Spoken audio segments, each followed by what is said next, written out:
C'est ma vie, tu sais que c'est ma vie. Les frères ont pris du ferme, le quartier devient vide.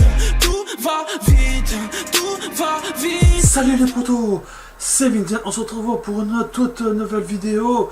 Donc c'est une vidéo sur le zoo de Beauval. Donc ça va vous montrer une vidéo donc sur les pandas, sur les tigres et sur les autres animaux. Donc même sur les animaux, sur le petit panda quand il est né. Franchement c'est un truc merveilleux quand il est né. Franchement, donc n'oubliez pas de mettre ce magnifique pouce bleu si vous aimez voir les animaux du zoo de Beauval. Donc n'oubliez pas de mettre un commentaire et aussi en même temps ça vous expliquer comment le zoo de Beauval, comment il s'est créé et en quelle année il s'est fait du début jusqu'à la fin. Ok les potos, donc si vous avez bien aimé cette vidéo, n'oubliez pas de mettre à la fin un magnifique pouce bleu. Et aussi les potos, je vous laisse. Donc et aussi les potos, je vous dis un bon visionnage à vous tous. Et laissez le pouce bleu. Et si vous avez adoré et même aimé, n'oubliez pas de mettre un commentaire. Allez les potos, je vous dis un bon visionnage. Allez, bon visionnage à vous tous. Allez, ciao.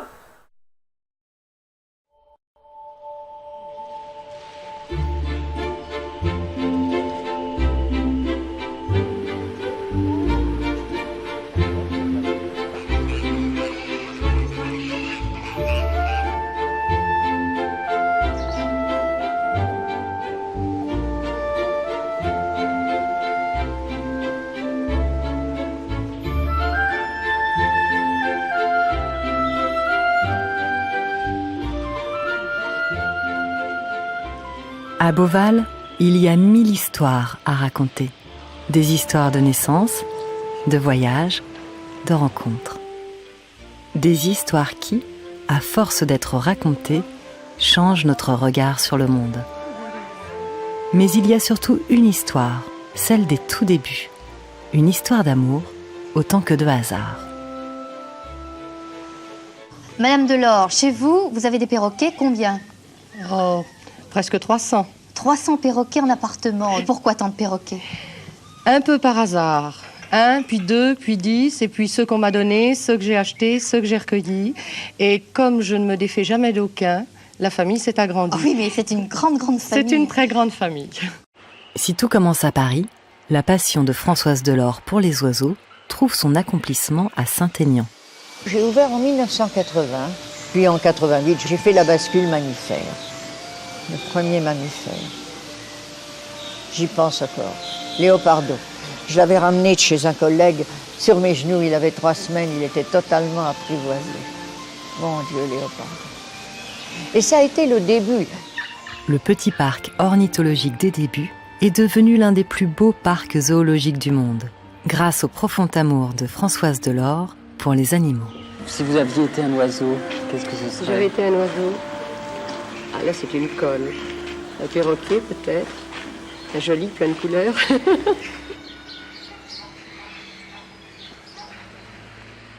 Une petite nouvelle arrive à Beauval. Et elle, contrairement à Léopardo la panthère, il n'est pas question de la ramener sur ses genoux. Elle a 2 ans, pèse 600 kilos et s'appelle Bolinas. Élevée en parc zoologique à Lisbonne, c'est ici qu'elle vivra désormais.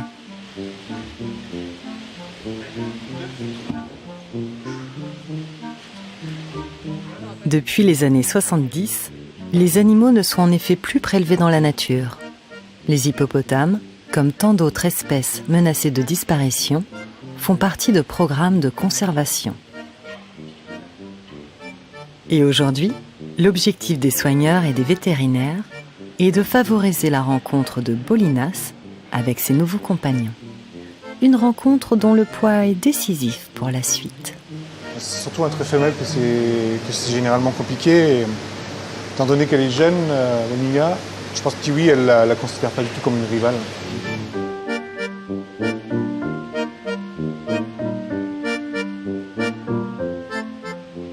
Première mise en contact réussie.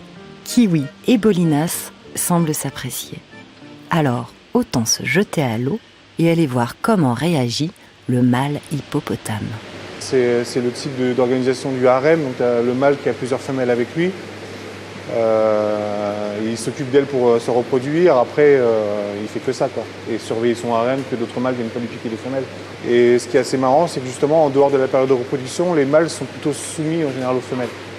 Ils se font un peu petits.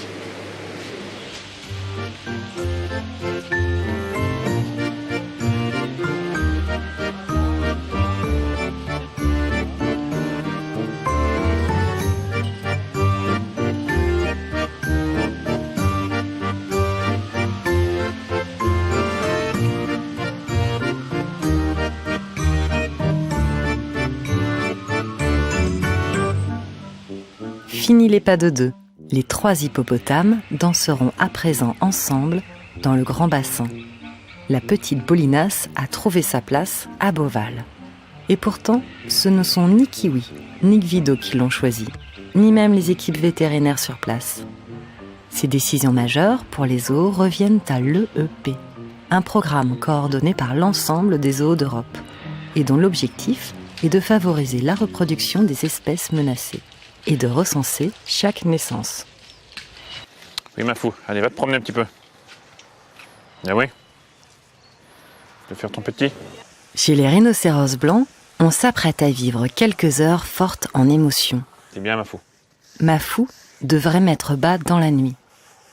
Elle est stressée sûrement, et puis elle est beaucoup plus câline qu'avant, je trouve. L'éveil de mise bas, on se pose des questions quand même. Parce qu'on sait très bien que ça peut très bien se passer comme très mal.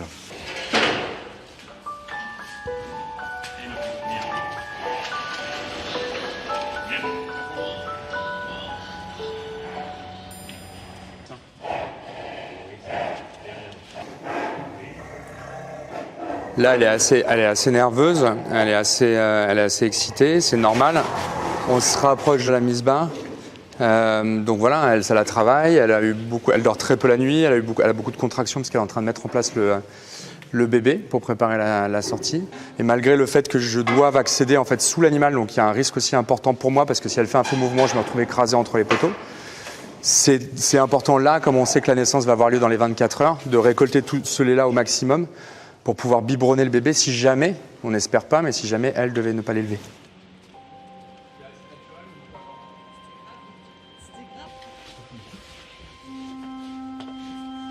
Quelques heures se sont écoulées depuis la prise de colostrum. Il est 5h40 du matin. Ma fou vient de perdre les os.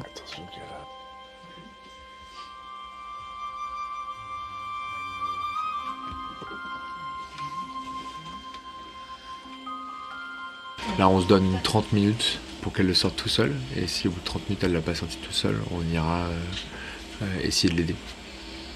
Il est sorti. Il est sorti. Ok. Allez, la bouche.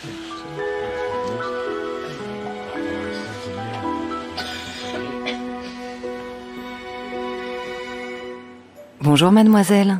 Ici, vous verrez, vous serez choyée. Car cette nuit, c'est une dizaine de bonnes fées qui étaient à votre chevet.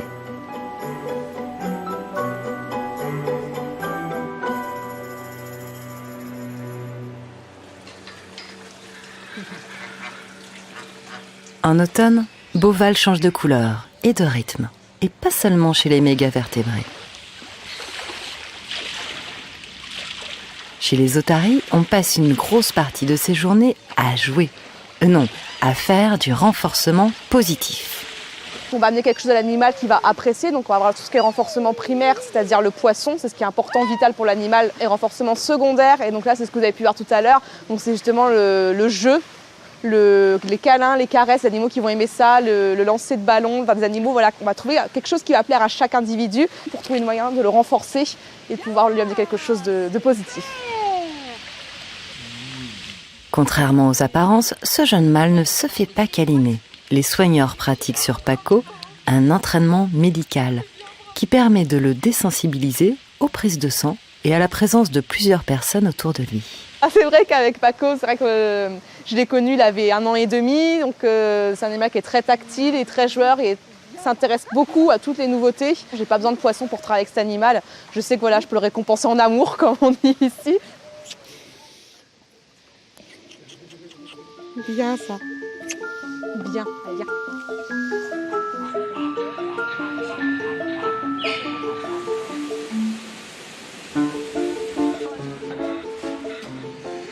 Certains jouent, d'autres construisent. À Beauval, pas d'année sans qu'il n'y ait de chantier. La passion de Rodolphe Delors, c'est d'entreprendre des projets toujours plus grands, toujours plus beaux, laissant la part belle au bien-être animal. Si enfant, il biberonnait des bébés lions, à 16 ans, il rejoint sa mère à la direction. Les volières s'agrandissent, les enclos s'embellissent, et Beauval se transforme au fil des années. Je sais que les travaux, j'espère, ne s'arrêteront pas. Je crains n'avoir pas suffisamment de temps pour réaliser tout ce que j'ai envie de réaliser. Mais là, nous sommes déjà en train de nous projeter pour les 10 prochaines années, des investissements, des travaux extrêmement importants. Beauval, ça reste une grande famille et nous essayons de garder cet esprit au sein de l'entreprise. Je ressens aussi très bien avec les entreprises qui travaillent pour nous. Une de mes priorités, c'est de faire travailler des entreprises au carré. Ce qu'on appelle aujourd'hui patriotisme économique, pour moi, c'est une priorité.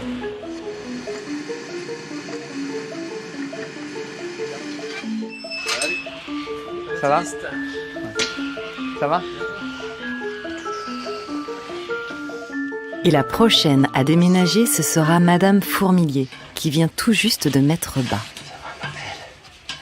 Pourtant coopérative, les soigneurs et les vétérinaires doivent se protéger à chaque fois qu'ils lui rendent visite. Ses griffes sont des armes redoutables, capables de tuer un jaguar. Le bébé fourmilier, beaucoup plus vulnérable, a trouvé la meilleure des cachettes. Petite femelle. On vérifie la puce. Ok. Je vais accrocher. C'est déjà la force, hein. Qu'est-ce que ça dit ce cordon là? Ça dit que c'est bien. C'est quoi ces petites plaies? Ok, ma crotte. Après un examen réussi, retour dans la fourrure de maman, où il restera pendant plusieurs mois.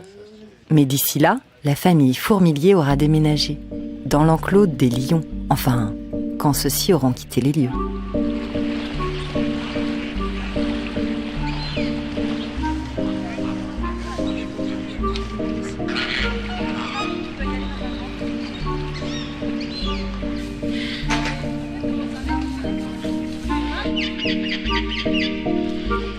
Donc là, on est en train de vacciner les oiseaux du parc, puisque depuis quelques années maintenant, on a un problème d'épidémie de grippe aviaire qui sévit en Europe d'une manière générale.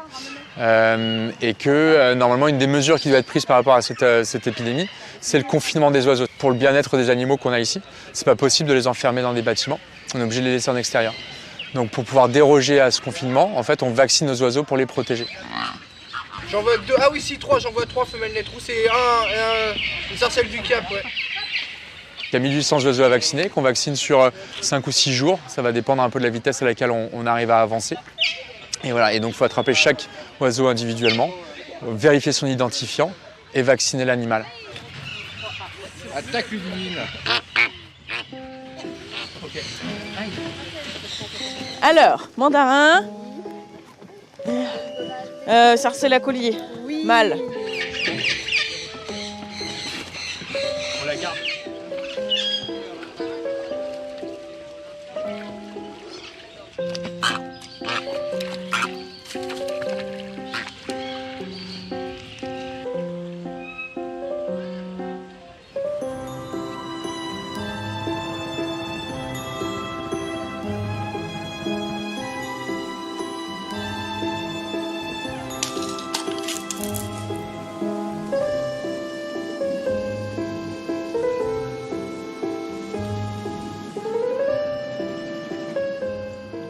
En hiver, les soigneurs redoublent d'ingéniosité pour trouver des enrichissements pour les animaux, pour éviter que tous les jours ne se ressemblent.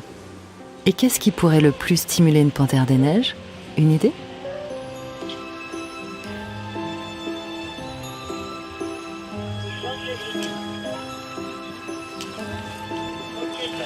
Allez Kenny, donne tout. Ah bah attends. Un gros chat.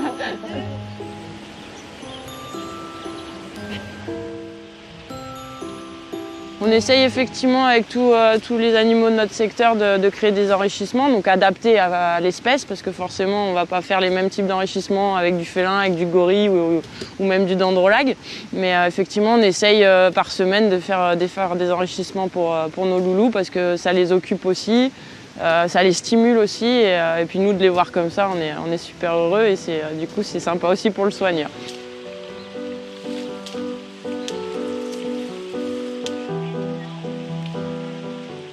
Lorsqu'il fait très froid, les éléphants, les girafes ou encore les rhinocéros sont confinés dans de grands bâtiments. Les enrichissements sont indispensables pour rythmer leur journée. Et chez les rhinocéros indiens, ces rhinocéros à une corne, les soigneurs semblent aussi avoir trouvé la bonne idée.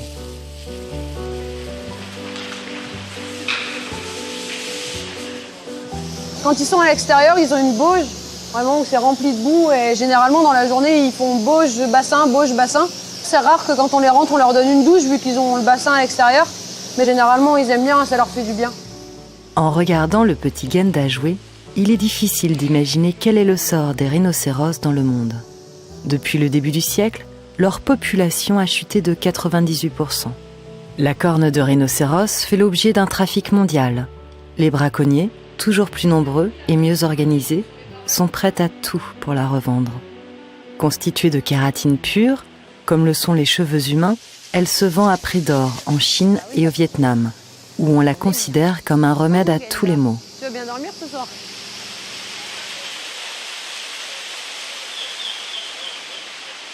L'entraînement médical est aussi une forme d'enrichissement. Avec les lamantins, il est pratiqué très régulièrement par les soigneurs, ce qui permet aux vétérinaires de pouvoir assurer des soins presque sans difficulté. On part de zéro, donc il y a plusieurs étapes en fait pour arriver à ce qu'on veut, les choses qu'on pourrait réussir à faire sur un lamantin. Et comme sur la plupart des autres espèces, en général, c'est prise de sang, échographie, pouvoir toucher, palper, examiner certaines parties du corps, etc. Le cœur, c'est très bien. Hein. Elle est super là. On a le temps de bien se balader.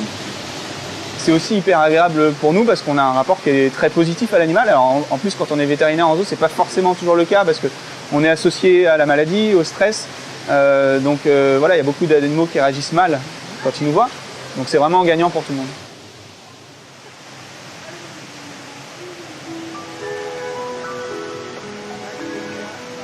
Le grand avantage de l'entraînement médical, c'est surtout de pouvoir accéder à un animal sans avoir à l'endormir, même lorsqu'il s'agit d'une maman de plusieurs tonnes un peu nerveuse.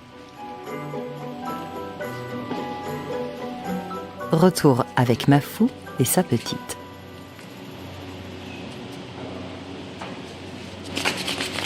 Cette cage, les rhinocéros y rentrent sur leur volonté, hein, on ne peut pas les y forcer. Donc la petite, elle va voir sa maman qui rentre dans cette cage, et donc cette cage, elle ne représente pas un danger. Et donc la première étape, en fait, ça va être ça. Deuxième étape, la désensibilisation. On aime ça, les caresses.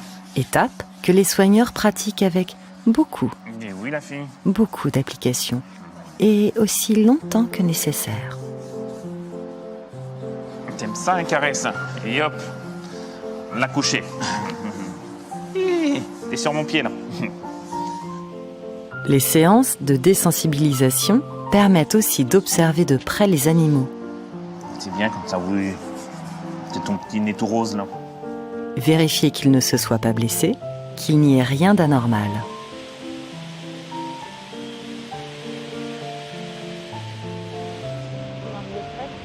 Elle ne se pratique pas chez tous les animaux. La pesée, pour les plus petits, reste la méthode la plus efficace pour s'assurer que tout va bien. Va mon petit cul. On décroche de tata? Oui, bah oui, je sais. Mais on va sur maman. Ah bah oui, voilà. Ok. On va aller préparer la balance. Alors, en ce moment, notre petit mâle koala, Tinaru, a tendance à migrer sur d'autres femelles dans l'enclos. Donc il va voir ses tatas.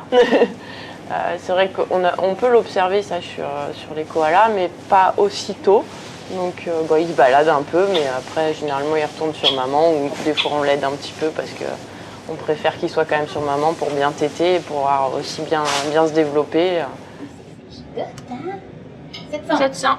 Mania, elle a repris aussi. Oh, 30 grammes, c'est bien.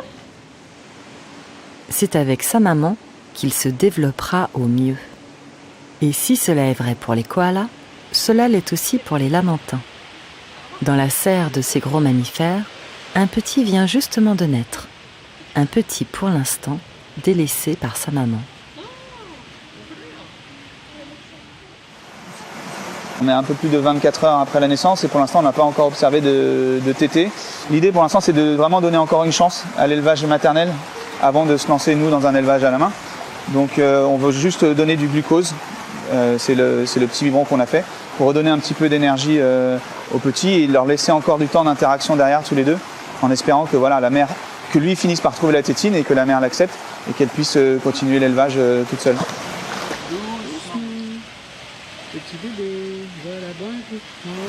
La mère du petit, c'est Fémor, c'est une femelle qui a déjà eu des petits, mais ça ne s'est pas toujours très bien passé au début. Donc là, on est un peu dans l'inconnu par rapport à cette gestation-là, parce qu'on sait peut-être une femelle qui est un peu plus compliquée que les autres et il y a peut-être un risque un peu plus élevé qu'avec d'autres femelles qu'elle ne l'élève pas bien. En même temps, la dernière fois, elle a fini par l'élever et c'est surtout pour ça qu'on a vraiment bon espoir que là, ça se passe mieux.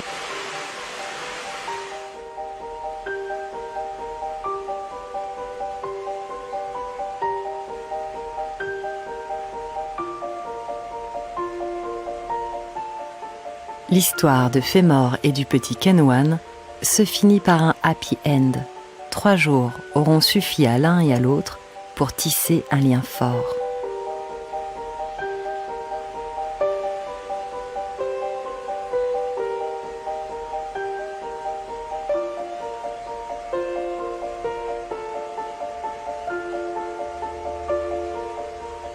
Une autre naissance est attendue depuis maintenant 3 ans.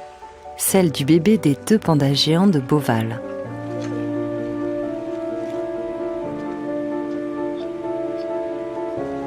C'est en hiver que Yanzi et Wanwan sont arrivés en France, il y a 5 ans.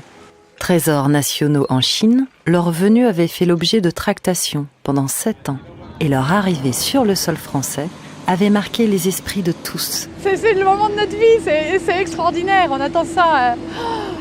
On attend ça depuis tellement longtemps.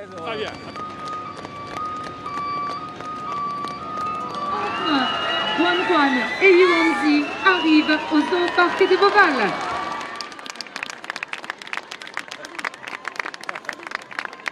Unique en France, ce couple n'a pour l'instant pas réussi à se reproduire. L'ovulation de la femelle ne dure qu'1 à 2 journées par an. Et parfois, lors de cette journée, le mâle n'a pas forcément envie.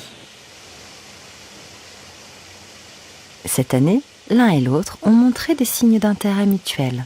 Et le jour J, les équipes de Beauval, assistées par un scientifique venu tout exprès de Chine, suivent leur tentative d'accouplement. C'est parti pour 24 heures d'observation d'une scène pour le moins cocasse.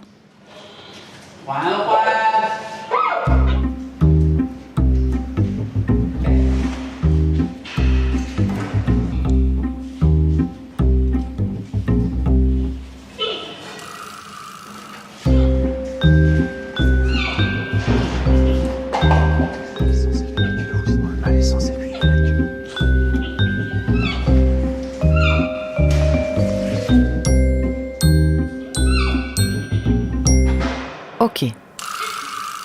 Ce ne sera pas pour cette fois-ci. Dernière chance, l'insémination artificielle. Le panda géant est devenu pour le monde entier l'emblème de la protection de l'environnement. Menacé par la destruction de son milieu de vie et par la disparition progressive du bambou, il a vu sa population chuter à 1600 individus au début des années 2000. Grâce au programme de conservation mené pour le protéger, un peu plus de 1800 pandas vivent aujourd'hui dans les montagnes chinoises. Mais le réchauffement climatique menace encore son avenir. La naissance d'un bébé à Beauval serait un symbole fort pour les défenseurs de la nature. Alors croisons les doigts, c'est maintenant que tout se joue.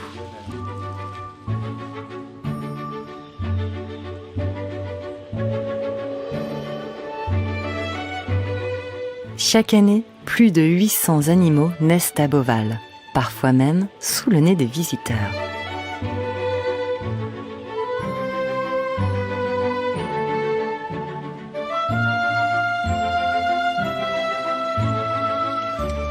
Au printemps, on se cherche, on se trouve, on construit, et chez les manchots de Humboldt, on couve.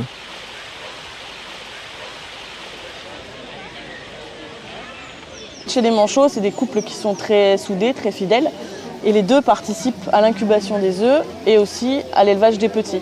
Donc là, en l'occurrence, on a le mâle qui couve les œufs et la femelle qui est sûrement en train de se nourrir ou de prendre le soleil. Fais voir tes bébés. Oh, bah ça dort là-dessous.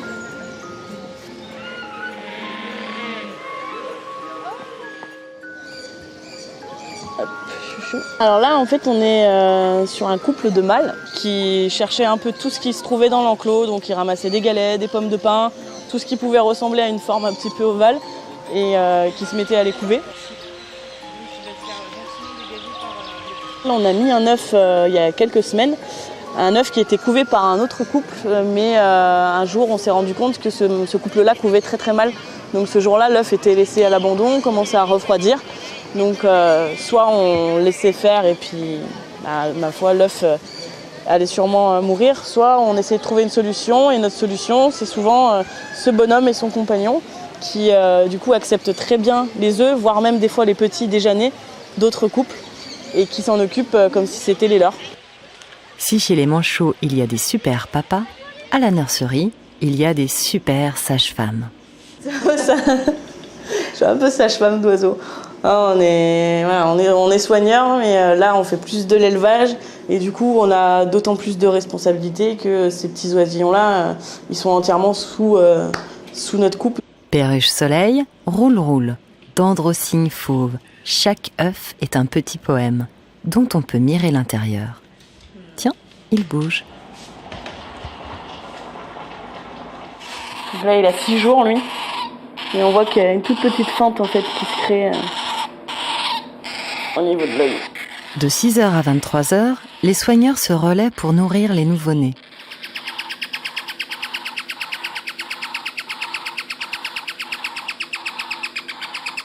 Et en cas d'urgence, ils peuvent rester jusqu'à très très tard. Comme hier soir où il a fallu venir en aide à cette petite chouette à lunettes. Elle a eu une bonne incubation sous les parents et elle est arrivée à la nurserie juste à la fin. Elle a commencé à sortir toute seule, mais du coup elle a eu besoin d'un petit coup de pouce vraiment pour la toute fin de l'éclosion.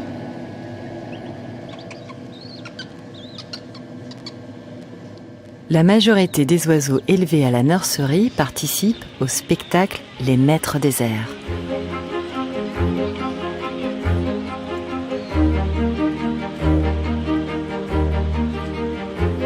Vas-y Camille. Enfin, lorsqu'ils sont suffisamment entraînés.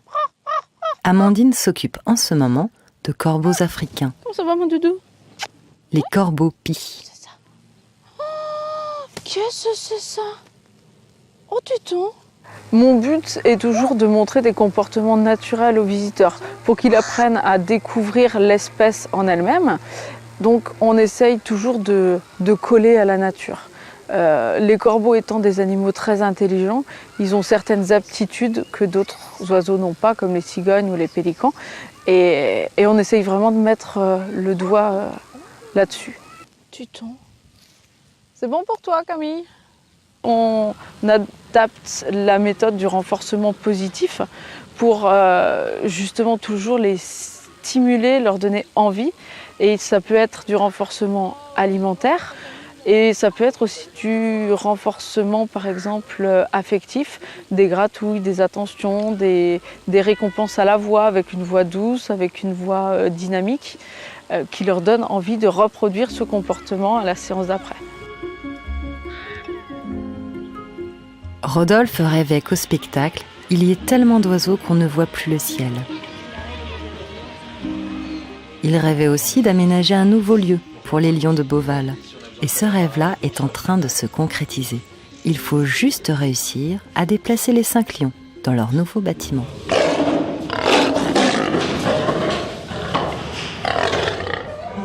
C'est un peu d'organisation parce qu'il faut gérer 5 anesthésies de carnivores. Donc avec voilà, la gestion du risque autour, de la sécurité, etc.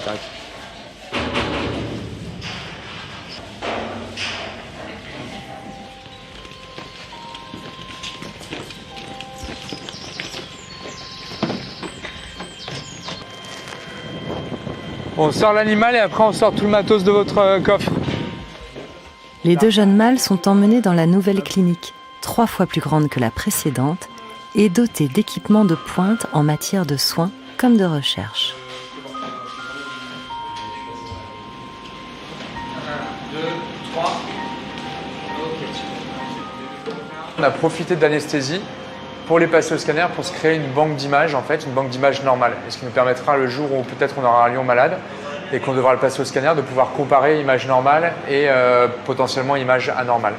D'une manière générale, le scanner, ça permet d'aller voir les os, ça permet d'aller voir les poumons, ça permet d'aller voir les tissus mous. C'est une radiographie en 3 dimensions, beaucoup plus détaillée.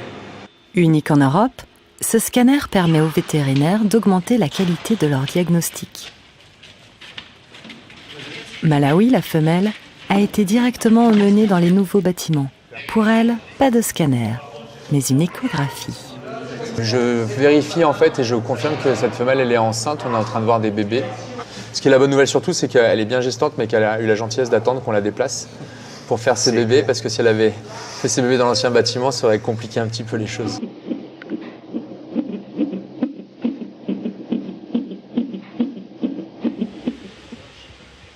Les lions se réveilleront en douceur dans leur nouveau bâtiment.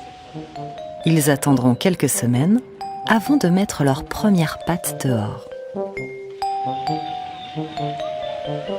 Que ce soit avec les herbivores, les carnivores ou les folivores, les moments de nourrissage et de pesée permettent aux équipes de renforcer leur relation avec les animaux. Et avec Joseph, le mâle dominant chimpanzé, elle commence tous les matins par une séance de manucure. Souvent, il y a Jojo et les petits qui viennent. Et comme ça, on jauge un peu la température en fonction du comportement de Joseph, quoi. Il est énervé, bon, on va lui dire bonjour, on va pas trop s'attarder, on va le laisser tranquille. Mais des fois, il cherche, il veut vraiment qu'on soit là, qu'on soit au contact et il veut nous épouiller. Du coup, on a des belles mains. Oui.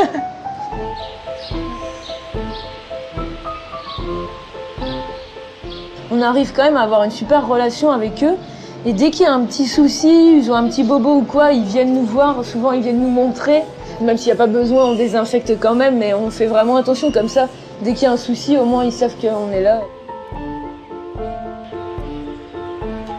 Les chimpanzés, ce sont des animaux qui sont vraiment entiers, dans l'énervement comme dans la joie. On va savoir tout de suite, ils ont des cris pour la joie bien particuliers. Quand ils sont contents, quand on arrive avec de la nourriture, ils vocalisent très fort. Mais aussi quand ils se fâchent entre eux. Et là aussi, on va entendre, c'est beaucoup de bruit souvent pour pas grand-chose. Mais ils sont coquins, ouais. Ils ont tous, même les orang-outans, des bons caractères. Et chacun a sa petite personnalité et c'est vrai que c'est rigolo.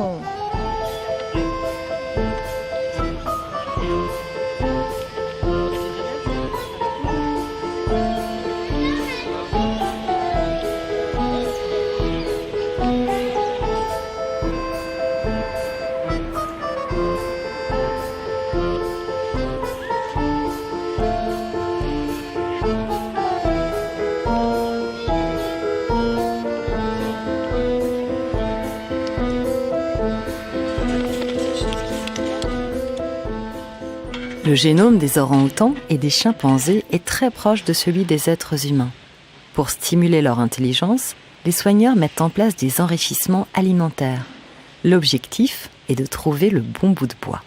Ils sont obligés de réfléchir à quel bout de bois va passer dans les fentes. Ils vont être obligés de les tailler aussi des fois. On les voit, ils ont tout un monticule de petits bouts de bois parce qu'ils ont essayé plusieurs tailles, plusieurs formes.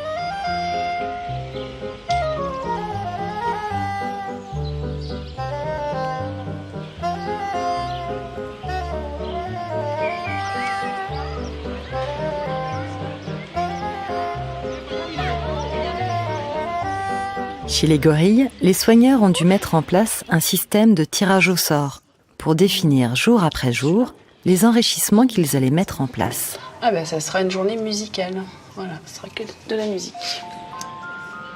Ces grands singes ont en effet des capacités d'anticipation exceptionnelles.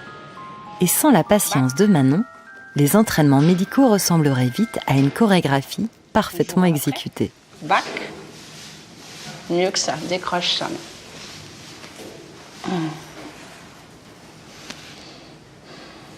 T'anticipes tout. Back. Stay. C'est une petite femelle qui a envie, comme là ce matin, elle est excitée quoi. Donc elle va tout faire son répertoire, elle va montrer tout ce qu'elle sait faire. En fait, elle peut apprendre très vite, mais il faut la canaliser. Voilà, c'est les queen bass, c'est plein d'énergie, c'est de l'énergie en permanence. Stay.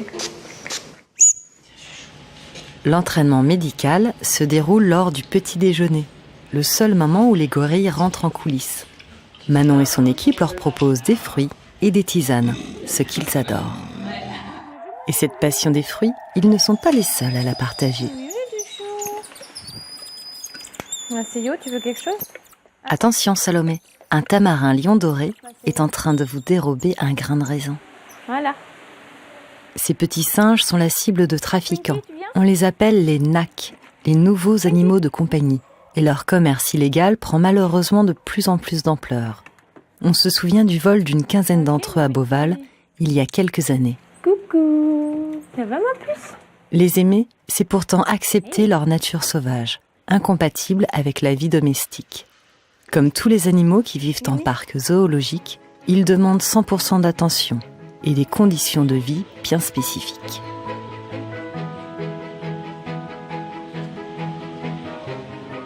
L'été, à Beauval, on voyage. On prend du temps pour soi, on découvre, on s'émerveille. Et pour tout de suite se dépayser, on commence avec un petit cours d'anglais avec 2 grandes dames venues du zoo de Knowsley, en Angleterre. Hello Ashanti, hello Juba, did you have a good trip? C'est une grande journée pour le zoo, une grande journée pour l'équipe des éléphants parce qu'on reçoit ici là, les 2 premières femelles qui sont toutes les 2 potentiellement reproductrices. Donc pour la population des éléphants en Europe, c'est super important. En plus de 24 heures, Ashanti et Juba ont pris le bateau, puis sillonné les routes de France en camion. Elles s'apprêtent maintenant à faire un petit saut dans les airs. L'enjeu est énorme aujourd'hui parce que c'est le transfert. On ne sait jamais comment les animaux vont réagir, comment ils vont accuser le coup du transfert, parce qu'il y a un petit peu de stress quand même, c'est des choses qu'ils ne connaissent pas. Mais l'aventure, elle est loin d'être finie parce que là, c'est la première étape. La seconde étape, ça va être qu'elles s'installent, qu'elles apprennent à connaître leurs soigneurs, apprennent à connaître la routine quotidienne de Beauval. Et après, la 3e grande étape, ça va être l'introduction avec nos animaux à nous.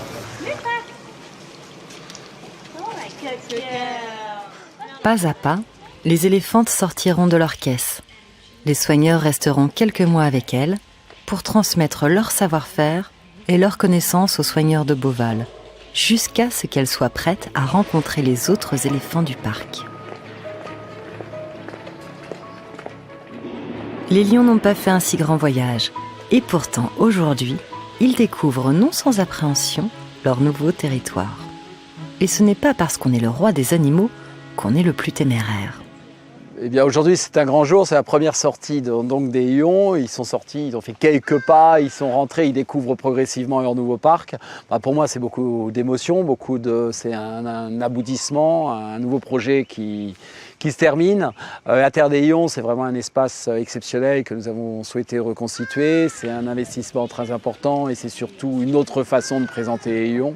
Nous avons souhaité présenter sans aucune clôture, juste avec des fossés, des baies vitrées, mettre nos visiteurs en immersion au milieu des lions en toute sécurité. Sécurité pour nos visiteurs comme pour nos lions. Les lions, contrairement aux autres félins, vivent en troupe, sauf pendant les mises-bas, où la femelle s'isole pour éviter que les jeunes lions, d'un coup de patte maladroit, ne tuent les nouveau-nés. Kroger est le mâle dominant de la troupe. Il arbore une crinière magnifique qui lui servirait à la fois de bouclier contre d'éventuels concurrents, mais aussi d'attribut de séduction. Dévorant jusqu'à 7 kilos de viande par jour, il passe 20 heures sur 24 à se reposer.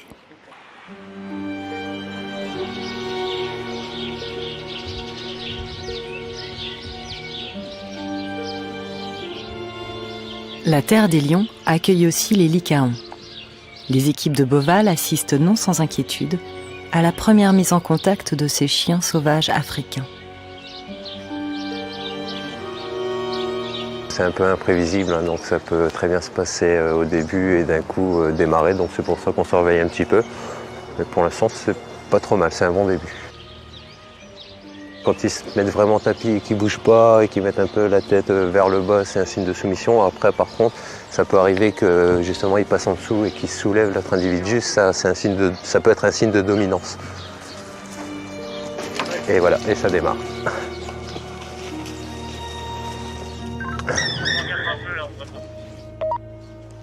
Ça commence à se battre, ouais. Dans la nature, ça va jusqu'à la mort. Donc là, on va voir, en parc, ça peut aussi des fois aller jusqu'à la mort. Donc c'est leur mode de vie, c'est leur mode de hiérarchie. Hein.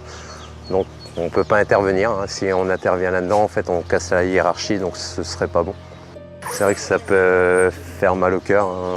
On n'est pas habitué à ça, mais on laisse faire. Aussi appelé le loup-pin, le lycaon a toujours été traqué par l'homme. Ce n'est pourtant ni pour sa fourrure, ni pour sa chair, mais pour sa mauvaise réputation. Il est considéré à tort comme un animal nuisible, tuant pour son plaisir. Leurs voisins, les suricates, ne sont pas très rassurés. La femelle a accepté de se soumettre. Elle ne se fera pas tuer, mais ses blessures ne pourront pas être soignées dans la nouvelle clinique. Ce serait beaucoup trop risqué pour elle de quitter maintenant le groupe. Hop. Injection, anesthésie, radio ou prise de sang, il n'y a pas de journée sans qu'il n'y ait de soins administrés aux patients de Beauval. Et ce matin, Baptiste et Laure commencent par changer le pansement d'un tragopan dont on a dû amputer la patte. Attention, âme sensible s'abstenir. Oui, je sais bien. J'imagine bien. Mais on ne peut pas te faire sous anesthésie à chaque fois non plus. Si le moignon cicatrise bien et si on récupère quelque chose de joli, après l'idée c'est de voir si on ne peut pas lui faire une prothèse, parce que pour le coup ce ne serait pas très compliqué d'avoir une jolie prothèse. Il se tient déjà bien, en fait il déroule déjà bien sans rien. Ce nouveau bâtiment là qu'on vient d'inaugurer, qui a été construit, c'est aussi bien en même temps la clinique vétérinaire qui nous sert à assurer le soin des animaux. Et c'est aussi bien pour Beauval Nature, pour l'association, le centre de recherche. Et les deux sont intimement liés, puisque la recherche va se faire au fur et à mesure des soins qu'on va faire aux animaux, sur lesquels on va pouvoir récolter des échantillons, on va pouvoir faire des images pour avancer et pour connaître de mieux en mieux les différentes espèces animales. Et cette recherche faite ici au sein de cette structure, par le zoo de Beauval et par Beauval Nature, c'est des informations qui serviront après sur le terrain pour les programmes de conservation qui sont effectués. Toutes les connaissances qu'on acquiert ici, en fait, sont réutilisées sur le terrain. Beauval Nature finance 30 programmes de recherche, mais aussi 45 programmes de conservation partout dans le monde, dont un à Java. Samui et Inda, deux femelles langures nées à Beauval, y participent. L'objectif est de les réintroduire dans la nature. Vous êtes prêtes, les filles ? Alors, on décolle, direction l'Indonésie. Coordonné par la Fondation Aspinal et Beauval Nature, ce programme a pour objectif de renforcer les populations de langurs à Java.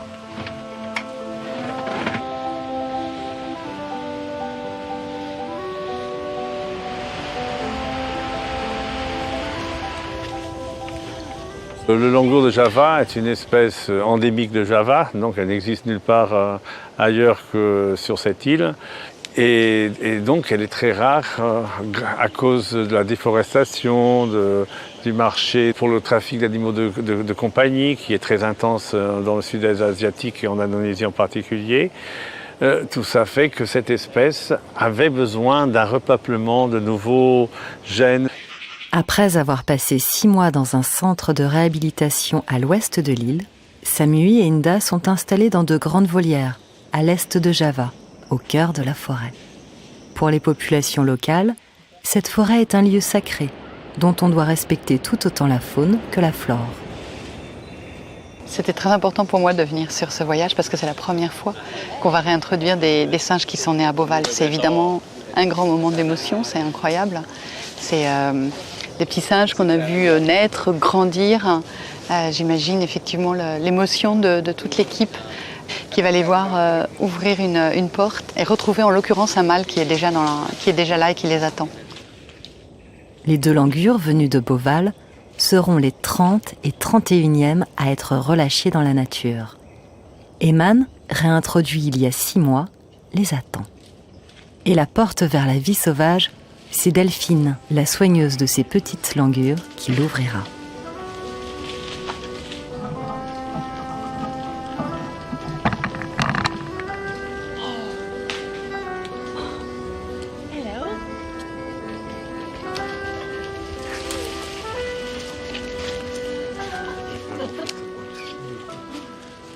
J'ai commencé à travailler dans des parcs zoologiques il y a presque 30 ans maintenant. Et en fait, depuis le début, c'était quelque chose dont j'ai toujours rêvé, d'avoir une naissance dans le lieu où je travaille, que j'accompagne, et un jour les ramener dans leur habitat d'origine, dans un endroit où ils sont pratiquement disparus et très menacés, et les ramener et les voir se reproduire et survivre. Et en fait, tu peux imaginer ce moment 50 fois, tu peux faire tout ce que tu veux, tu peux en faire des films dans ta tête, etc. Ça ne se passe jamais comme ce moment-là. Mais plus encore peut-être que tout ça, c'est le regard et les yeux de Delphine qui m'ont touché. Parce qu'on sentait toute l'émotion d'une vie consacrée à ça. Et voir cette émotion dans ses yeux, ça a été extraordinaire.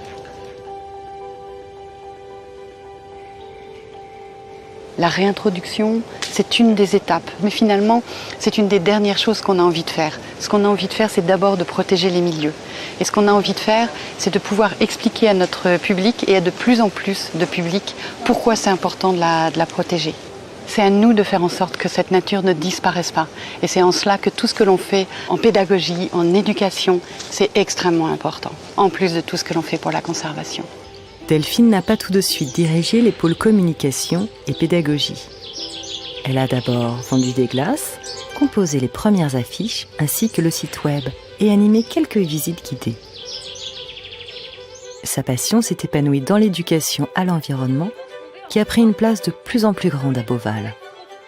Mon rêve pour Beauval, ce serait que 100% de nos visiteurs ressortent en sachant qu'il faut préserver la biodiversité et qu'il y a des moyens pour agir. Ce serait que notre association Beauval Nature se déploie avec encore plus d'efficacité et de moyens sur le terrain. Ce serait que chacun reparte avec à l'esprit quelque chose qu'il puisse faire à son niveau. Et l'une des façons d'agir est de parrainer un des animaux de Beauval, comme l'Iao, une des femelles pandarous. Son parrainage permet de participer au financement des programmes de conservation, soutenus par Beauval Nature depuis maintenant plus de 30 ans. Et l'animal le plus parrainé de Beauval, c'est Wan Wan, la femelle panda. À 9 ans, elle va peut-être devenir maman. Grâce à l'entraînement médical, pratiqué avec elle depuis son arrivée à Beauval, les vétérinaires peuvent réaliser une échographie sans l'anesthésier. Encore faut-il rester vigilant.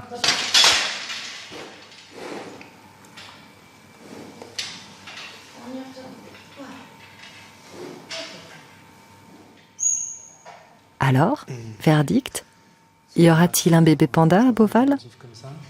Je pense qu'on a 2 bébés. Et là, j'ai le deuxième. Ouais.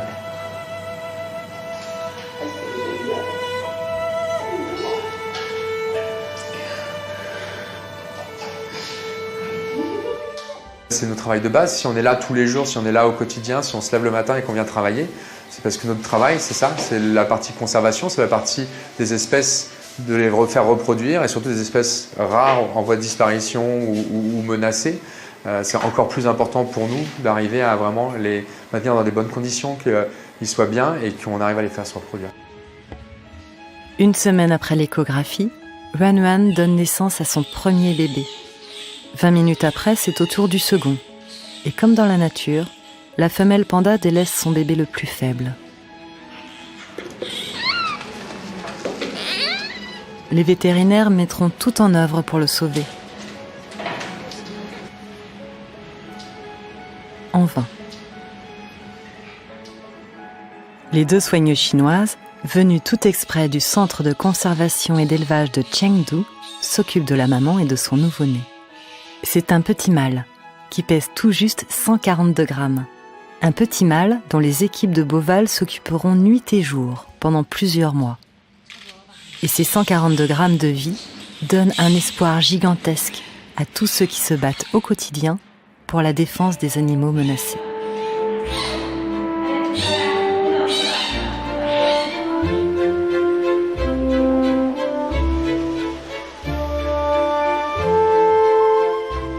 À Beauval, il y a 1000 histoires à raconter. Vous vous souviendrez peut-être de celle de Bolinas ou de celle de la petite chouette à lunettes qui a eu du mal à sortir de son œuf. Du bébé fourmilier qui, tout petit, se cachait dans la fourrure de sa mère. De Canouane et de ses premières tétées. Des lionceaux qui sont enfin sortis jouer avec le reste de la troupe.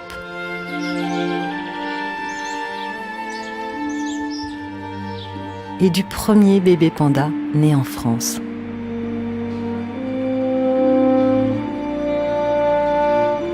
À Beauval, il y a 1000 histoires qui toutes racontent la beauté d'un monde qui ne doit pas disparaître.